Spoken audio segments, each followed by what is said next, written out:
गणेशाय नमः। श्री सरस्वते नमः। श्री गुरुभ्यो नमः। जगद्गुरु नरेंद्राचार्य महाराज की जय। सद्गुरु काडसिद्धेश्वर महाराज की जय। संत शिरोमणि गजानन महाराज की जय। आद्य जगद्गुरु रामानंदाचार्य महाराज की जय। सिया वल्लभ रामचंद्र की जय। गुरुर्ब्रह्मा गुरुर्विष्णु गुरुदेव महेश्वरः। श्री गुरु साक्षात् परब्रह्म तस्मै श्री गुरवे नमः। ब्रह्मानन्दं परमसुखदं केवलं ज्ञानमूर्तिं द्वन्द्वातीतं गगनसदृशं तत्त्वमस्याधिलक्ष्यम् एकं नित्यं विमलमचलं सर्वधी साक्षिभूतं भावातीतं त्रिगुणरहितं सद्गुरु तन्नमामि। श्रीमद्दासबोधदशकपन्धरावा समासनवमा पिंडोत्पत्ति निरूपण भाषण्यास प्रारंभ करितो महाराज श्रीराम। चौखाणीचे प्राणी असती अवघे उदके वाढती ऐसे होती आणि जाती असंख्यात श्रीराम। तत्वांचे शरीर झाले अंतरात्म्यास गट वळले त्यांचे मूळ जो शोधिले तो उदकरूप श्रीराम। शरत्काळीची शरीरे पिळपिळो झिरपती निरे उभये रेते एकत्रे मिसळती रक्ती श्रीराम। अन्नरस देहरस रक्त रेते बांधे मूस रसत्वय सावकाश वाढू लागे श्रीराम। को वाढता वाढता वाढले कोमळाचे कठीण झाले पुढे उदक पैसावले नाना अवेवे श्रीराम। पुंडलिक वरदे आर विठ्ठल श्री ज्ञानदेव तुकाराम पंढरीनाथ महाराज की जय। जगद्गुरु नरेंद्राचार्य महाराज की जय। श्री गुरुदेव अनंत श्री विभूषित जगद्गुरु रामानंदाचार्य श्री स्वामी नरेंद्राचार्यजी महाराज यांच्या चरणकमलांना वंदन करतो. संत संघाला उपस्थित गुरुबंधू गुरुभगिनी यांना माझा सांप्रदायिक श्री गुरुदेव. भाविक हो, हा जो समास आहे पिंडोत्पत्ती, समर्थांनी या समासात सांगितलं का तो चराचरा जो अंतरात्मा आहे, तो अंतरात्मा त्याला वडील असं समर्थ संबोधतात. आणि त्या वडिलांनी जे जे निर्माण केलं आहे या सृष्टीत, जे जे निर्माण केलं आहे ते आपण त्याचा अभ्यास केला पाहिजे. म्हणूनच मागच्या समासात, मागच्या संतसंघात आपल्या जगद्गुरुश्रींनी आपल्याला या सृष्टीचक्राबद्दल माहिती सांगितली. जे सूक्ष्म जे निरूपण आहे त्याबद्दल सुंदर असं मार्गदर्शन केलं. आणि आज पिंडोत्पत्ती निरूपण. समर्थ म्हणतात चारी खाणीमध्ये भूचर, खेचर, जलचर आणि वंचर अशा चारी खाणीमध्ये जे जे प्राणी जन्मास येतात आणि मरतात त्याचं मूळ कारण जर बघितलं तर उदक म्हणजे पाणी आहे. जसं पाऊस काळात अनेक वनस्पती आपल्याला दिसतात आणि त्या आपण घेतल्या आणि जर त्या पिळल्या तर त्यातून पाणीच निघतंय. म्हणून जर बीज, पाणी आणि जमिनीच्या संयोगात आलं तर त्याचं रोपटं तयार होतं आणि त्यानंतर मोठं झाड तयार होतं आणि त्याच्यानंतर फळं, फुलं, पानं यांनी बहरतंय. परंतु जर पाणी असेल तरच ते टिकतं, नाहीतर ते मरतंय. म्हणून समर्थ म्हणतात हा जो देह आहे, हा जो पिंड आहे, याची उत्पत्तीसुद्धा उदक रूपापासूनच आहे, उदकापासूनच आहे, म्हणजे पाण्यापासूनच आहे. अंतरात्म्यासह पंचतत्वापासून बनलेला हा देह, या देहात हा जो देह आहे, हा देह उदक म्हणजे पाण्यामुळेच आहे. आणि या देहात आपण जेव्हा या भूतलावर जन्माला येतोय, जे पंचतत्व आहे आणि ते 3 गुण, या 3 गुणाचा जे आपला हा जो देह आहे, स्त्री आणि पुरुषाचं रक्त आणि वीर्य ज्यावेळी रक्तामध्ये मिसळतात त्यावेळी देहरस, अन्नरस आणि रक्तरेताच्या संयोगाने याची एक मूस तयार होते. आणि ती मूस हळूहळू आधी कोमल असते, त्यानंतर कठीण बनत जाते. आणि ज्यावेळी ती पूर्णत्वाला येते त्यावेळी आईच्या उदरातून आपला जन्म होतो आणि आपण टाहो फोडून ओरडू लागतो, मी कोण, मी कोण, मी कोण. म्हणून म्हणतात बिघडले देवानी भक्त, जीव शिवपणे गत्य दैत्य, तया देवभक्त एकांत करीतो सद्गुरू. मग आपण त्या अंतरात्म्याचाच अंश, परंतु या भूतलावर आल्यानंतर 3 गुण आणि पंचतत्व असं अष्टधा प्रकृतीपासून बनलेल्या शरीराला काम, क्रोध, मद, माया, मोह आणि मत्सर यांनी ग्रास्त ही देहाशक्ती वाढीस लागते. आणि मग या देहाला आपल्या स्वरूपापर्यंत नेण्याचं काम सद्गुरू करत असतो बंधूंनो. कारण जर सद्गुरू नसेल तर आपण या देहात, या संसारात अडकून बसतो, माहेत अडकून बसतोय. परंतु गुरु काय करतो, एक छोटासा दृष्टांत देतो बघा. एक राजा असतोय, त्या राजाकडे एक हत्ती असतोय आणि त्या हत्तीने अनेक युद्ध, कर्तबगारीने युद्ध जिंकून दिलेले असतात. त्यामुळे राजाचं त्या हत्तीवर अति प्रेम असतंय.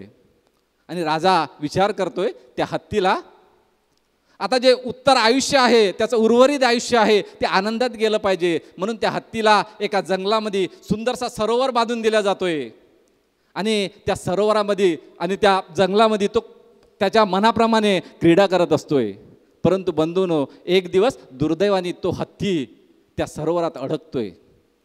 त्या राजाला माहीत होतंय आणि त्या राजाला वेदना होतंय, कारण त्या राजाचं प्रेम असतंय. त्यामुळे राजाला वाटतंय आता त्या हत्तीला बाहेर काढलं पाहिजे. बरेचसे जण काय आयडिया देतात, परंतु राजाला पटत नाही. राजा म्हणतो जो स्वयंस्फूर्तपणे त्या हत्तीला बाहेर काढेल त्याला मी बक्षीस देईल.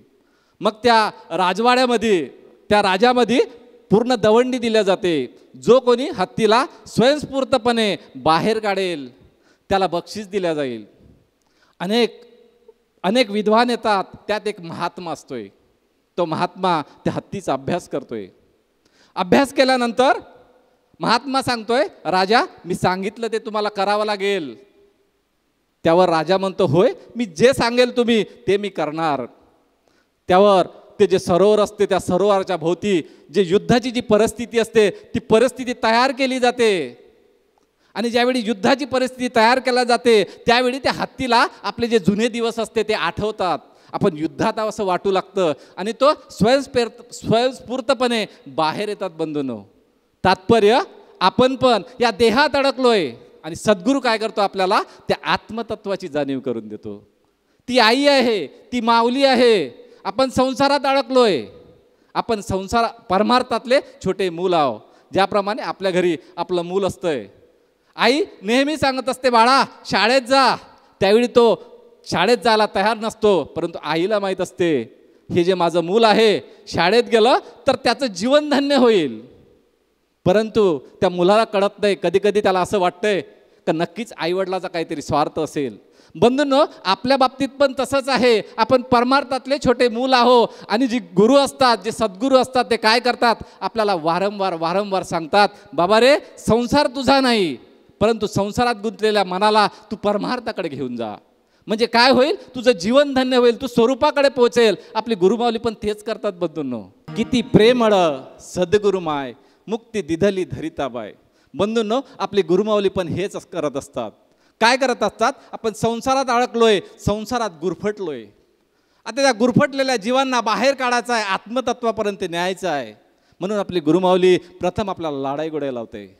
तुझ्या समस्या आहेत ना, मी सोडवतो, होय सोडवतोय, पण काय कर, 10 मिनिटे भक्ती कर. स्वप्नात कुणाचं वाईट चिंतू नको. परंतु हे करत असताना पुढे काय कर, स्वरूपापर्यंत जाण्याचा प्रयत्न कर. अनेक शिष्य भक्त काय करतात बघा, बरेचशी भक्ती करतात परंतु म्हणतात, अहो आम्हाला अनुभूती येत नाही. काय येत नाही, कारण आपण कुठेतरी चुकतोय. खरंच जगद्गुरू माऊली जी सद्गुरू आहेत का, होय. ती जगद्गुरू आहेत का, होय. का तर जे आपल्या ग्रंथात सांगितलं, वेदात सांगितलं, सिद्धांतात सांगितलं त्याप्रमाणे आपल्याला ती प्रचिती येते. संत सांगतात. बरेचसे जण म्हणतात, काय हो त्यावेळी संत होऊन गेले, आज नाही. परंतु बंधूंनो, विचार करा, जे आपण संतावर प्रेम करतो त्या संतांनी माहितीच्या स्वरूपात आपल्याला ग्रंथ आपल्या समोर दिलेले असतात. मग संतांनीच सांगितलं, ज्ञानेश्वर माऊलींनी सांगितलं, जे सद्गुरू असतात त्यांना ओळखायचे कसे, तर जे चमत्कारानं ओळखले जातात ते अधम गुरु, जे आचरणानं ओळखले जातात ते मध्यम गुरु, परंतु जे अनुभूतीनं ओळखले जातात ते सर्वोत्तम गुरु. खरंच जगद्गुरू माझी माऊली खरंच सद्गुरू आहेत का, मी सांगेन होय. कारण मला अनुभूती मिळतंय. खरंच देव आहेत का, मी म्हणेल होय, अनुभूती मिळतंय. कशी बघा, माझा एक अनुभव सांगतो बघा बंधूंनो. मार्च 2014 जगद्गुरू माऊलींचा नांदेड जिल्ह्यात देगलूर तालुक्यात प्रवचन आणि दर्शन सोहळा होता. तिथे मला प्रबोधनासाठी बोलावलंय. रोज प्रबोधन करायचं आणि संध्याकाळी वापस यायचं आणि जिथे प्रबोधन असतात तिथंच महाप्रसाद असल्या कारणाने जेवणाची व्यवस्था वगैरे तिथंच व्हायची. असं 10-15 दिवस झालं आहे. आणि त्यानंतर एक दिवस अशी वेळ गुरूंनी आणली का त्या ज्या गावाला प्रबोधनाला गेलो तिथे जेवायला विचारलंच नाही. आणि 12:30 वाजले. मी जिथे राहत होतो तिथे आलो आहे. आल्यानंतर भूक लागली. हो, त्या गुरुदेवांना प्रार्थना केली, देवा भूक लागली. आणि त्या देवाला कळली. 12:30 वाजता मी झोपलो आहे. जवळपास 1:30 वाजता त्यांच्या घरी, ज्या घरी मी राहत होतो त्या ताईला त्यांच्या मिस्टराचा फोन आला आणि सांगितलं, अगं त्या प्रबोधन करायला उठवा आणि जेवायला वाढ. बंधूंनो, जे जेवायला वाढलं ते माझ्या गुरुदेवांनी वाढलंय. सांगायचं तात्पर्य, चराचरात देव आहे, तो जाणावा लागतोय. सद्गुरू आहे. खरंच आपण ज्या ज्या ठिकाणी मन जाय माझे त्या त्या ठिकाणी निजरूप तुझे, मी ठेवितो मस्तक ज्या ठिकाणी तेथे तुझे सद्गुरू पाय दोन्ही, अशी ही गुरुमाऊली बंधूंनो. म्हणून आपल्याला वारंवार सांगितलं जाते का, तर आपल्याला स्वरूपाकडे न्यायचं आहे. आपण देहासक्तीत अडकलोय आणि त्या गुरुदेवाला काय करायचं आहे, आपल्याला आत्मतत्वापर्यंत न्यायचं आहे. म्हणून वारंवार सांगतोय, बाबा रे काय कर, तू तर जगतोय परंतु समाजासाठी जग. तुम्ही जगा, दुसऱ्याला जगवा, याचं पालन तर कर. त्यावेळी मनामध्ये बऱ्याचशा जणांचा संशय येतोय, काय हो वारंवार का सांगतात, परंतु गुरुदेवाला माहित आहे. मी आधीच सांगितलं, ज्याप्रमाणे आपण छोट्या मुलाला तो काय करतो, कार्टून बघतोय, आपण काय करतोय, बाबा रे बंद कर कार्टून. का, तर तुला अभ्यास करायचा आहे. मुलाला संशय येतोच का, आईचं काहीतरी, आईवडिलाचा काहीतरी स्वार्थ असेल, तसं आपल्या पण मनात येतोय. परंतु लक्षात असू द्या, या सगळ्या गोष्टी आपल्याच कल्याणासाठी असतात.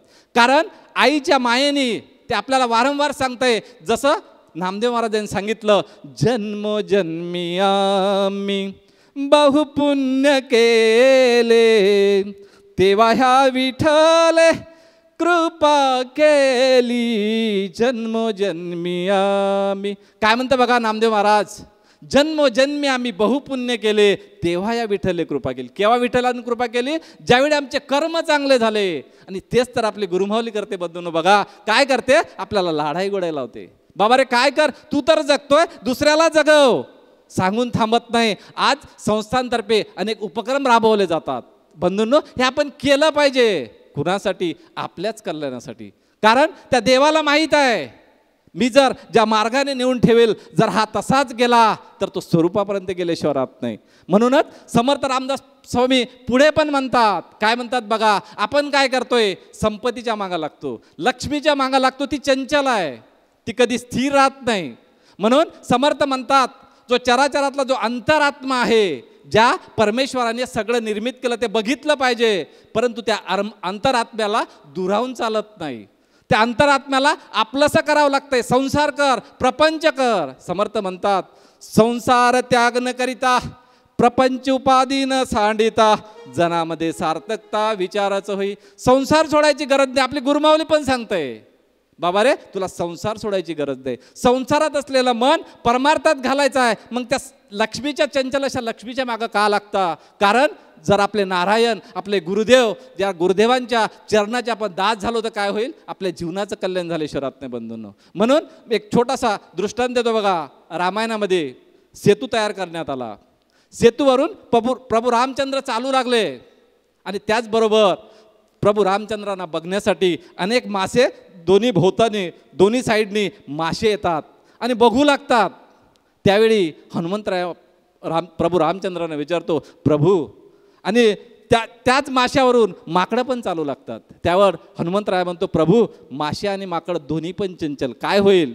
त्यावर प्रभू रामचंद्र म्हणतो, हनुमंतराया घाबरण्याचं कारण नाही, माझ्या रूपाला ते भाळले आणि ते एवढे तटस्थ झाले का त्यांना स्वतःचे देहभान विसरले.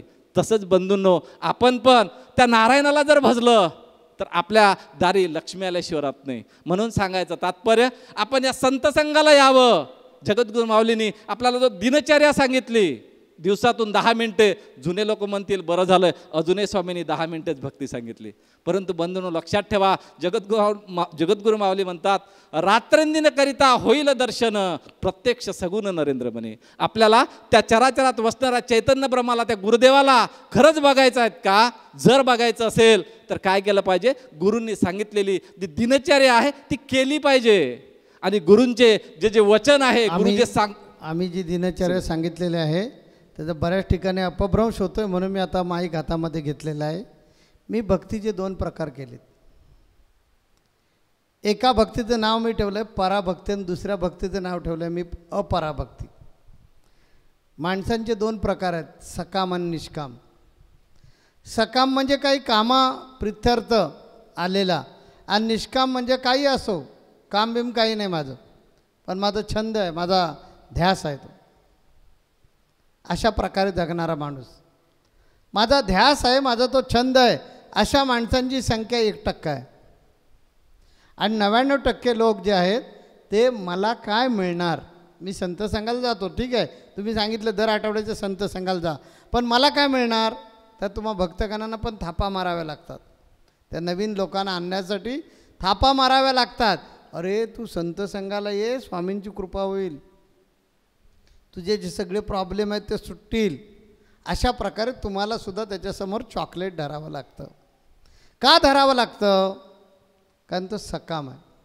अशी सकाम माणसं जी आहेत, अर्थात तुम्हाला गुरूंवर पूर्ण विश्वास असतो की मी हे जरी सांगितलं, जरी मी खोटा बोलत असलो तरीसुद्धा माझ्या स्वार्थासाठी नाही, तर गुरूंचं वैभव वाढावं, गुरूंचे विचार अनेकांपर्यंत जावेत, हा माझा त्यातला प्रामाणिक हेतू आहे. गुरूंना गरज असते तर माझा शब्द खरा करतील. ज्या गुरुपुत्राचा स्वामींवर पूर्ण विश्वास आहे तो माझ्या नावावर तिकीटं फाडतो, मग ती मला निस्तारावी लागतातच.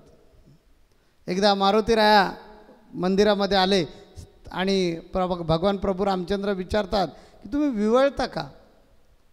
तर प्रभू रामचंद्र म्हणे बाबा काय करणार, त्रास देणाऱ्या जगात आहेत ना. हनुमंतराया म्हणतात कोणी त्रास दिला तो सांगा. तेव्हा प्रभू रामचंद्र सांगतात तुझ्याशिवाय असणार कोण दुसरा? कारण तो ग्रस्त, वयोवृद्ध ग्रस्त शौचाला बसला होता आणि तो त्याला उठवेना, 2-3 वेळा शौचाला झाल्यामुळे उठवेना. तर त्यानं जमिनीला हात टेकला आणि बोलला हे राम. राम बोलल्याबरोबर तुला राग आला आणि पाठीत मुटका मारायला गेलास. तो मुटका त्याला बसला असता, तो गुद्द्याबरोबर खाली गेला असता. म्हणून मला पाठीवर घ्यावा लागला. हा बघ पाठीवर केवढा तो फटका बसलाय. तात्पर्य की भक्ताचे लाड गुरु पुरवतात, पण त्याचा पूर्ण विश्वास पाहिजे. तसं तुम्ही ते आमिष लावलेलं असतं, चॉकलेट देऊन त्याला घेऊन आलेले असता संत संघामध्ये, आणि मग त्यामुळे त्या भानगडी सोडवाव्या लागतात गुरुना. आनंद वाटतो पण कौतुक वाटतं, काही हरकत नाही. असं चॉकलेट का घेऊन येणार, त्याच्यात तुमचा काहीच स्वार्थ नाही आहे. तुमचा फक्त उद्देश एकच आहे की तो सन्मार्गाला लागावा. तेव्हा अशा सन्मार्गाला लावण्यासाठी त्या माणसाला आम्ही सकाम म्हणतो. की काहीतरी फळाच्या अपेक्षेने आलेला जो माणूस आहे त्याला वेळ नसतो, त्याला मरायला फुरसत नाही आहे, तर बाकीचे भक्ती करायचा काय विचार करता? अगा मरा शब्द न सहती आणि मेली तरी रडती, अशी स्थिती आहे त्याची. आणि त्यामुळे त्याला कुरवाळून गोंजारून घेऊन जावा लागतो पुढे. म्हणून ज्ञानेश्वर महाराजांनी जशी 750 वर्षापूर्वी भक्तीचे 2 प्रकार पाडले आणि सांगितलं हरिमुखे म्हणा पुण्याची गणना कोण करी, देवाची आद्वारी उभा क्षणभरी तेने मुक्तिचारी साधी येली. मी पण तेच सांगितलं. दिवसातून फक्त 10 मिनटं भक्ती करा, मग तुमची संकट कोण नाही तारी तो मी बघतो. तुमची संकट तारण्याची जबाबदारी माझी. फक्त 10 मिनटं भक्ती करा. आणि अशा प्रकारे त्याला भक्ती मार्गाला लावून त्या भक्तीतलं विज्ञान मी जाणून घेतलं आहे, विज्ञान मी समजून घेतलं आहे. भक्ती दुसरं तिसरं काही नाही आहे, तर मनाचा व्यायाम आहे. आणि मन जर त्याचं मजबूत झालं, मन त्यानं जर कमावलं, त्याच्या संयम, समयसूचकता, प्रगल्भता, साधक विचार करण्याची क्षमता, नेतृत्व करण्याचे गुण त्याचे वाढले की जीवनाचा जो निर्णय, हर एक निर्णय तो बिनचूक घेणार. आणि निर्णय त्याचे जर बिनचूक होऊ लागले तर प्रत्येक गोष्ट मनासारखी होईल. तेच त्याला सुख हवं आहे. आमचं सुख हे नाही आहे, आम्ही वेगळं सांगितलं सुख. माझा वेगळा अभंग आहे त्याच्यासाठी. सुखाचे ते मुळं पाहिले शोधणं, ज्यासी उत्तम गती साधी येली. उत्तम गती कैसी साधीसी मानवा, सद्गुरु चरण हवसी ओसी. वंदुनी चरण काय मिळे फळ, नरेंद्र म्हणे षड्रिपू निशेष उडे. त्या सुख जे आहे, खरं सुख ते आम्हाला सापडलेलं आहे. ज्याला खरी सुखाची तगमग लागले त्याचं पर्सेंटेज आहे 1%. मग या 1%च्या माणसाला मी काय सांगितलं आहे की तुला दैनिक साधना करावी लागेल, तुला साप्ताहिक साधना करावी लागेल, तुला षण्मासिक साधना करावी लागेल, तुला वार्षिक साधना करावी लागेल. आणि तो दुसरा टप्पा पाडला आहे, त्याचं नाव आहे साधक. त्या साधकामध्ये म्हणजे त्या बद्ध जीवाला इच्छा होऊ लागली की नाही मला आता मुक्ती मिळवायची, मला मोक्ष मिळवायचा आहे, की तो मुमुक्षू होतो. त्या मुमुक्षूला सांगितलं की दैनंदिन कसं वागलं पाहिजे की ज्याच्यामध्ये तुम्ही सगळेजण येता. तो नवीन माणूस जो आहे त्याला मी सांगितलं पराभक्ती कर, दिवसातून 10 मिनटं भक्ती कर. ओम नरेंद्रनाथाय नमः, ओम नरेंद्रनाथाय नमः, बस. आणि बघ तुझे प्रश्न सुटतात की नाही. मात्र तुम्हाला तसं नाही सांगितलं आहे. आम्ही तुम्हाला सांगितलं की तुम्हाला आता पुढे गेलं पाहिजे, इथेच गुंतून पडू नका. हा तुमचा प्रांत नाही आहे. तुम्ही जे आलेले आहात ते संसार प्रपंच निसर्ग नियमप्रमाणे तुमच्या हातून होणार आहे. मागच्या ऋणामुळे तो मिळाला आहे, तो करणारच आहात. पण हा सुंदर प्रपंच झाला पाहिजे आणि या जन्मामध्ये तुम्ही तुमच्या जन्माचं सार्थक केलं पाहिजेत. जर होऊ शकणार नसेल तर किमान तरतूद करून ठेवली पाहिजे. ती तरतूद कशी करायची या आम्ही शिकवतो. म्हणून दिली साधक दीक्षा. त्या साधक दीक्षेमध्ये आम्ही काय सांगितलं, दररोज 10 मिनटं वेळ काढून भक्ती कर. कुणाचं वाईट चिंतू नको, कुणाला फसवू नको, कुणाला लुबाडू नको, कुणाला छळू नको, कुणाची निंदा करू नको, बाहेर खालीपणा करू नको. आणि धर्मानं संस्कृतीने सांगितल्याप्रमाणे वाग. तिथे तुम्ही अभ्यास करायला लागलात, तिथे तुम्हाला ते जमू लागलं की मग देतो मी शिष्य दीक्षा. आणि काय सांगतो की कालपर्यंत तू भक्ती करत होता, 10 मिनटं भक्ती करत होतास, ठीक आहे. त्यावेळी उपासना मंत्र एवढा लांब लचक 9 अक्षरी तुला उपासना मंत्र दिला होता आणि मी बघत होतो की तुला 2 वर्ष कालावधी दिला नाही. कालावधीमध्ये काय पाहिलं की दररोज 10 मिनटं वेळ काढता येतो का, तर तू आपल्या कृतीतून प्रूव्ह केलं, हो मी काढू शकतो. मग आता हा 2.5 अक्षरी मंत्र घे आणि माळेनं जपायला सुरुवात कर. माळ जपत असताना संधान साध. शिष्य दीक्षेचं वैशिष्ट्य काय, संधान साधायचं. 2.5 अक्षरी मंत्र जो आहे तो सध्या माळेच्या माध्यमातून जपत असताना गुरुदेवांशी संधान साध. ही पुढची पायरी शिकवली. इथे जर संधान साधता आलं तर त्याच्या पुढची दीक्षा आहे, तिचं नाव आहे उत्तम शिष्य. या उत्तम शिष्यामध्ये मी तुम्हाला शिकवणार आहे की माळ काढून टाका आणि आता माळ न घेता ध्यान करा माझ्याशी. माळेची गरज नाही. नुसते बसलात आणि डोळे बंद केलात की गुरुदेवांची मूर्ती डोळ्यासमोर आली पाहिजे अखंड आणि त्यांच्याशी संधान साधा. हे संधान साधण्यासाठी पंच कर्मेंद्रिय, पंच ज्ञानेंद्रिय याच्यावर प्रभुत्व गाजवावं लागतं. त्याला भूतजय असं म्हणतात. तो या शिष्य दीक्षेमध्ये 2 वर्षाच्या करा.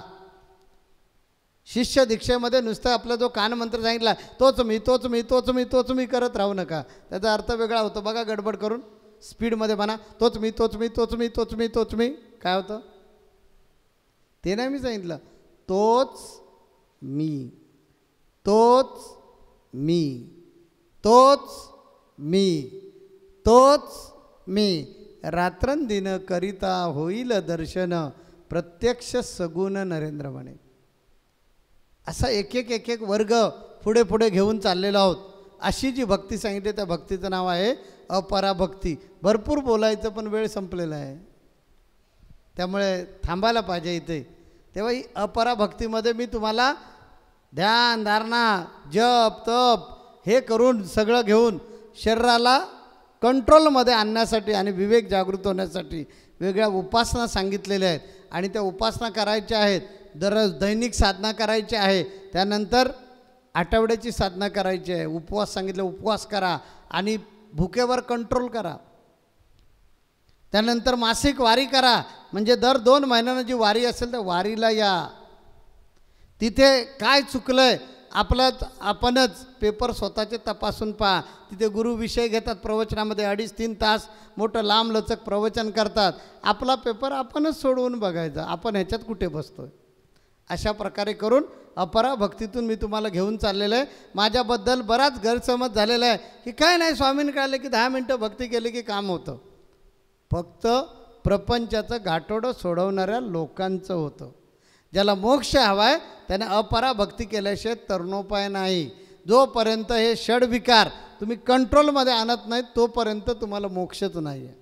आणि म्हणून ज्ञानेश्वर महाराजांनी त्यावेळची परिस्थिती पाहून जसं मार्गदर्शन केलं होतं तशी आता वैज्ञानिक परिस्थिती निर्माण झाले. धावपळीचं जीवन झालेलं आहे, माणसाकडे फुरसत नाही. त्या फुरसत नसणाऱ्या माणसाला, अश्रद्धावान माणसाला भक्ती मार्गाकडे कसं घेऊन जायचं ही कला आहे आणि ती मला माझ्या गुरूंच्या कृपेने प्राप्त झालेलं आहे आणि त्या कलेनं मी घेऊन चाललेलं आहे.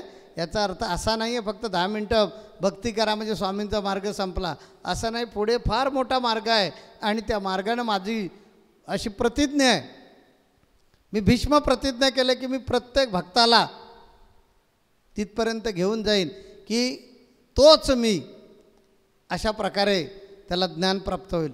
येणाऱ्याची इच्छा, माझी गाडी तर तयारच आहे, ज्यांना वाटतं त्याने गाडीमध्ये बसा, मी घेऊन जायला तयार आहे. श्री गुरुदेव.